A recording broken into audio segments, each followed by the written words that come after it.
Hi everybody. So here we go with I got a B flat playing a cross harp. I do play in other positions, first and third, and a little bit of fourth and fifth. But I suppose working all those years with those Mississippi Hill Country blues players, I wound up playing cross harp mostly. But anyway, this lick is based on Hill Country Blues lick and the guy that I really found out I learned from was Johnny Woods, R.L. Burnside's old harmonica player, and also he played with Fred McDowell, Mr. Fred McDowell. And I knew Johnny as well in Mississippi one summer. He was just a great guy. But somebody pointed this out that I was doing this lick when I was working with R.L. Burnside, and it was like got the harp and lower part. Now he stayed on the one. Those guys stayed on the one and did their thing, their songs without going to the four or the five. I mean, they sang the four and five, but they played on the one.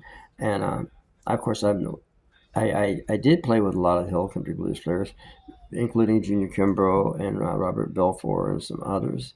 And but it's totally different than playing Chicago blues. Anyway, you can check those guys out and see how you play, but you have to be kind of creative, and a lot of it's rhythm playing, like playing with those guys. But this particular lick, if you want to go to the four and to five, you can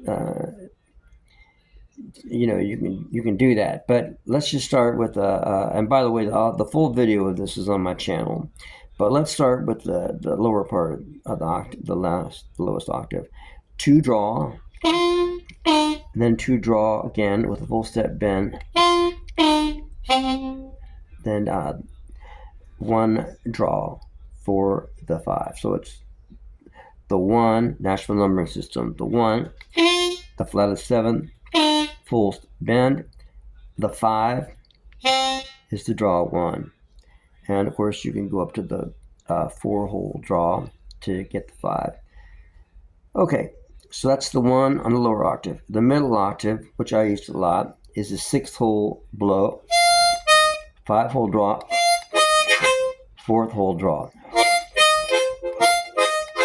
And the top octave is the 9th-hole blow, then 9th-hole draw, 8th-hole draw.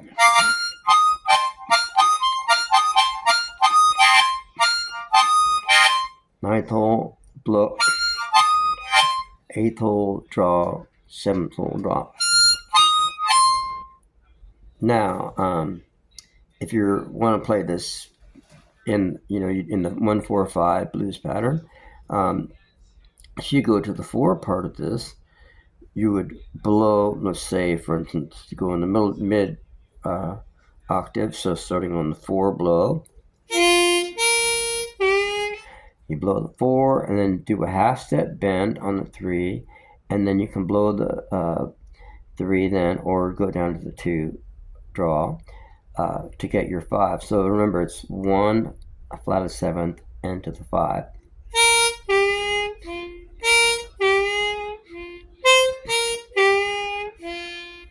And if you're doing the 12-bar pattern, of course, you go back to the 1 and do 2 measures of that to get your 2 bars, whatever. And then back to get your 5, you go, you draw the 4th note for your 1, and then blow it to get your flat 7, and then a full step bend on the 3 to get your 5, and then back to the so again it's a, and then to get back to the 4, and then back to the 1 for the turn. So that would be in the 1-4-5 progression. And on the top, I haven't been able to figure out a way to get that flatted 7th using the 7th hole blow, which is the 4. But if you go to the top of the harp, let's go up there for the top octave, and you can get that nice cool on the 1, 9 blow, then the 8th and the 7th draw. And then when you go to the 4, you can hit blow the 10th note and then bend it. So it's all blow notes. 10th hole blow, then 10th hole blow band, and then the 9th hole blow. And then you can go back to your 1, again in 12-bar progression. And then to get your 5, you have to draw the 8th note and then blow the 7th.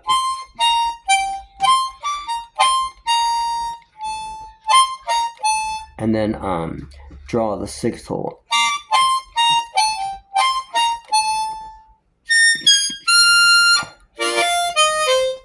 And then going back to the top for the 4. So you have to, again, for the 5 part of this, on the upper octave, draw the 8th hole, blow the 7th,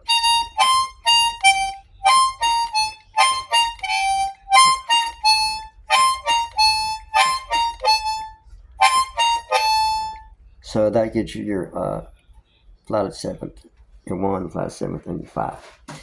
Anyways, you can shape these notes into what you want, but that's just the, you can turn it around inside out. But those were the notes that I was using a lot when I was playing, especially with RL. Put a little octave thing on there, or you can use your tongue.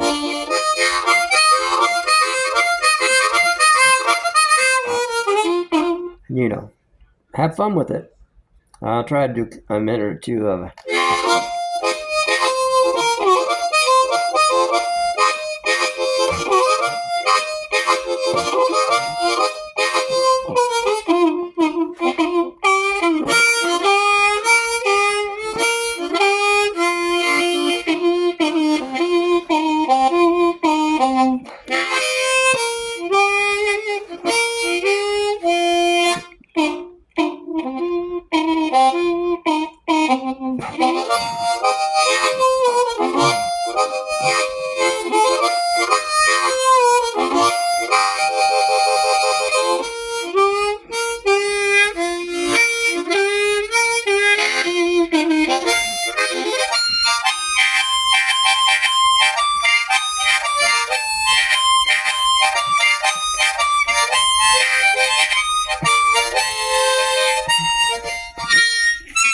anyone screwing it up on the top part there.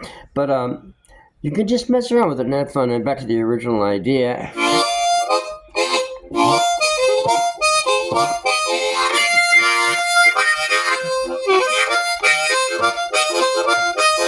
By the way, if you find R.L. Burnside on the playing solo, I think he or whatever on YouTube, I mean, there's a lot of films of him and some stuff of he and I. He plays everything he played everything in the key of E, so it would be an A harp, or when he's in an open tuning, it's the key of G. Maybe 1 or 2 songs he played in the key of A, which would be a D harp cross. But I just like this. Like, it's just really cool, simple. And you can twist it around so many ways.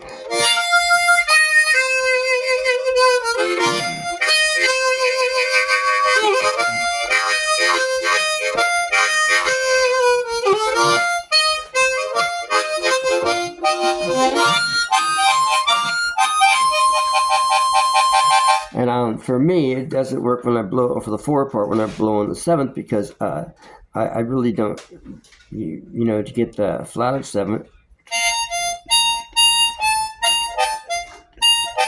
That's the way it sounds, and I can't get the flatted 7th there. But I do go get it on the top part in the 10th hole.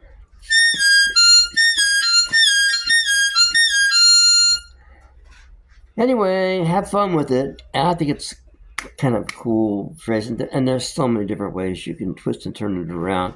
But it is good practice to go online and find on YouTube and find these hill country blues players and see what your imagination can come help with playing harp behind them. And a lot of those guys, I think, played a lot in E. Maybe Fred McDowell played stuff in open D, open E probably.